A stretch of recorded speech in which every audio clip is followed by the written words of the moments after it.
Hi. One of the things I decided to do when I was trying to choose some things to read is I decided to read a couple American history speeches. I taught American literature for years, and I found some of the speeches were interesting, and I just enjoyed, pulling together literature and history. Anyway, the first speech I've chosen to read was Patrick Henry's "Give Me Liberty or Give Me Death" speech. Patrick Henry was a politician, a great orator. He was a planter. He was a lawyer. He did all kinds of things. He was also known as a little bit of a rebel. And so he went to the Second Virginia Convention, and he gave this speech in 1775. He was all about making sure that, we were ready for war against the British. I'm reading to you the entire speech. This isn't just the last paragraph, okay? So I hope you enjoy it. I'll try to do it justice. No man thinks more highly than I do of patriotism, as well as abilities of the very worthy gentlemen who have just addressed the House. But different men often see the same subject in different lights, and therefore I hope it will not be thought disrespectful to those gentlemen if, entertaining as I do opinions of a character very opposite to theirs, I shall speak of my sentiments freely and without reserve. There is no time for ceremony. The question before the House is one of awful moment to this country. For mine own part, I consider it as nothing less than a question of freedom or slavery, and in proportion to the magnitude of the subject ought to be the freedom of the debate. It is only in this way that we can hope to arrive at truth and fulfill the great responsibility for which we hold to God and our country. Should I keep my opinions back at such a time through fear of giving offense, I should consider myself as guilty of treason towards my country and of an act of disloyalty toward the majesty of heaven, which I revere above all earthly kings. Mr. President, it is natural to man to indulge in the illusions of hope. We are apt to shut our eyes against a painful truth and to listen to the song of that siren till she transforms us into beasts. Is this the part of wise men engaged in the great and arduous struggle for liberty? Are we disposed to be of the number of those who, having eyes, see not, and having ears, hear not the things which so nearly concern their temporal salvation? For my part, whatever anguish of spirit it may cost, I am willing to know the truth, to know the worst, and to provide for it. I have but one lamp which guides my feet, and that is the lamp of experience. I know of no way of judging the future but by the past. And judging by the past, I wish to know what there has been in the conduct of the British ministry for the last 10 years to justify those hopes with which gentlemen have been pleased to solemn themselves and the House. Is it that insidious smile with which our petition has been lately received? Trust it not, sir. It will prove a snare to your feet. Suffer not yourselves to be betrayed with a kiss. Ask yourselves how this gracious reception of our petition comports with those warlike preparations which cover our waters and darken our land.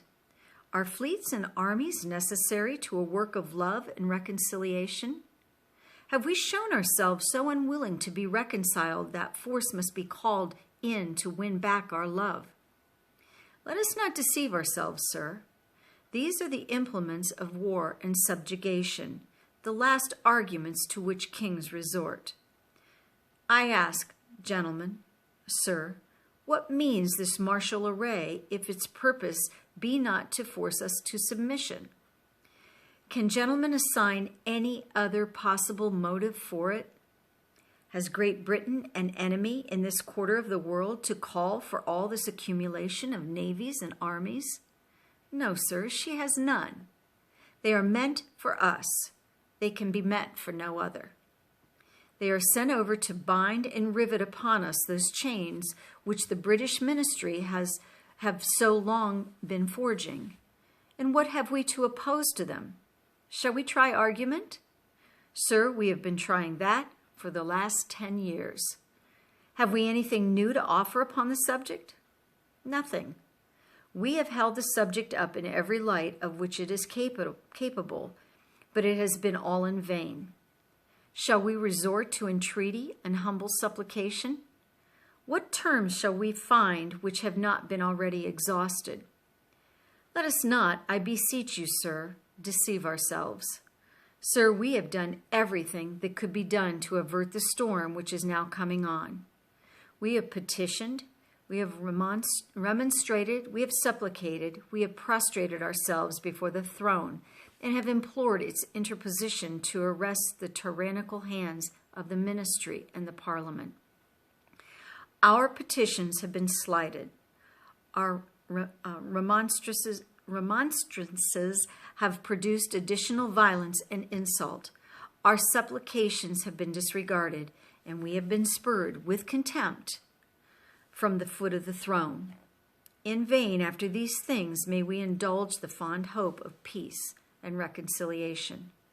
There is no longer any room for hope. If we wish to be free, if we mean to preserve inviolate these inestimable privileges for which we have been so long contending, if we mean not basely to abandon the noble struggle in which we have been so long engaged, in which we have pledged ourselves never to abandon until the glorious object of our contest shall be obtained, then we must fight. I repeat it, sir, we must fight. An appeal to arms and to the God of hosts is all that is left us. They tell us, sir, that we are weak, unable to cope with so formidable an adversary. But then when shall we be stronger?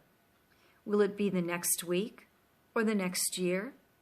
Will it be when we are totally disarmed and when a British guard shall be stationed in every house? Shall we gather strength by irresolution and inaction? Shall we acquire the means of effectual resistance by lying supinely on our backs and hugging the delusive phantom of hope until our enemies have bound us hand and foot? Sir, we are not weak if we make proper use of those means which the God of nature hath placed in our power. The millions of people armed in the holy cause of liberty, and in such a country as that which we possess, are invincible by any force which our enemy can send against us. Besides, sir, we shall not fight our battles alone. There is a just God who presides over the destinies of nations and who will raise up friends to fight our battles with us. The battle, sir, is not to the strong alone. It is to the vigilant, the active, the brave. Besides, sir, we have no election. If we were base enough to desire it, it is now too late to retire from the contest. There is no retreat, but in submission and slavery. Our chains are forged. Their clanking may be heard on the plains of Boston. The war is inevitable, and let it come. I repeat, sir, let it come. It is in vain, sir, to extenuate the matter.